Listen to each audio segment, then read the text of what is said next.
上月中旬呢，英特尔正式发售了全新一代锐炫 B 系列 BetterMatch 架构的显卡 B580。这款显卡已超越上代锐炫 A770以及同级竞品 RTX 4060，获得玩家的一致好评。而本期视频呢，就来和大家聊一聊这款非公超频版的汉语 B580 泰坦 OC。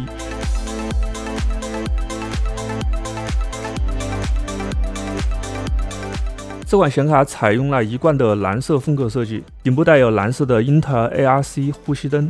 尺寸方面，长315毫米，高115毫米，宽44毫米，重量954克。包装内有显卡支架，配备95毫米带智能启停的3风扇。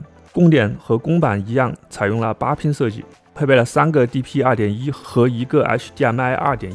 在室温14度的环境下 ，FreeMark 1080p 10分钟压力测试结果表现还算出色。GPU 温度56度，风扇速度837 PRM，GPU 功率151瓦。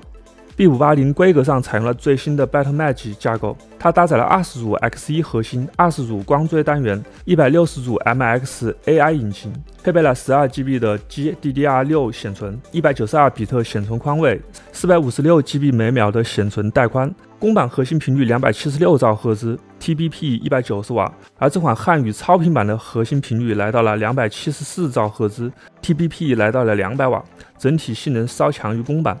接下来我们进入测试环节。为了显卡不受其他硬件的限制，这次测试平台采用了英特尔酷睿 Ultra 9 285K 搭配 ROG Maximus Z890 Hero 主板，内存使用了海盗船泰坦统治者 DDR5 8000兆赫兹 G38 48G。其他的硬件以及系统版本还有驱动版本可以参考以上的文字。我们先来测 3D Mark 的基准测试，在 TimeSpy 和 TimeSpy Extreme 分别获得了15404和7797分，相比于 RTX 4060高出了惊人的 50%， 来到了4060 Ti 的水平。Fast Strike 和 Fast Strike Extreme 以及 Ultra B580 获得了31628、15709和8030分，这个分数也相比4060高出来一些。虽然没有像 TeamSpy 那么多，大家知道这一项是英特尔显卡并不擅长的 D-X11 测试，就连上一代高端型号 A770 也没能高出4060，所以这次 B580 成绩还是不错的。在光追测试项目 Port Royal 中，B580 表现也还不错，7929分也是高于 RTX 4060。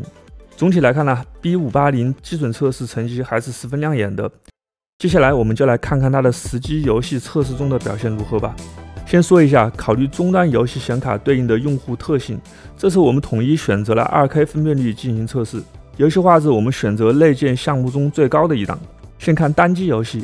首先是赛博朋克2077中的最高档超级画质，关闭光追平均86帧，基本属于一个可以畅玩的表现。而开启光追超速后，平均帧来到了30帧，这个表现呢，想要开光追建议还是降低一些画质吧。在黑神话悟空最高档超高画质下，基本没有过30帧的，特别是开启光追后，直接卡成了 PPT。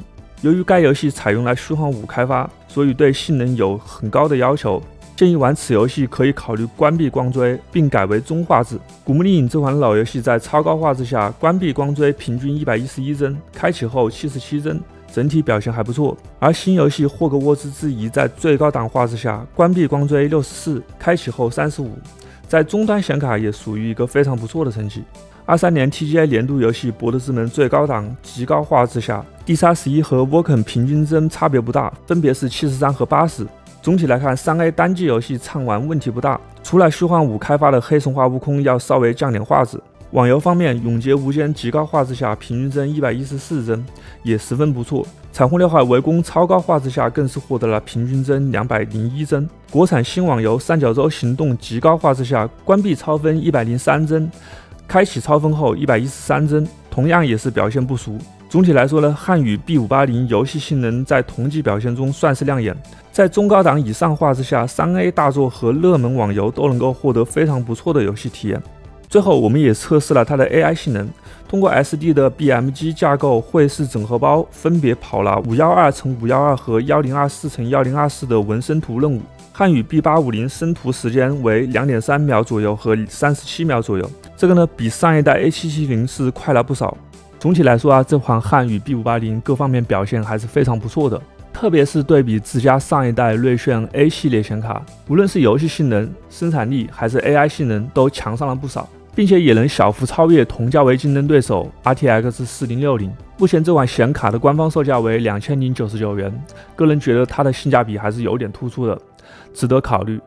好了，本期视频到这里就结束了。如果大家觉得这部视频还不错的话，记得点赞、关注我的频道。感谢大家观看，我是尹晓峰，我们下个视频再见，拜拜。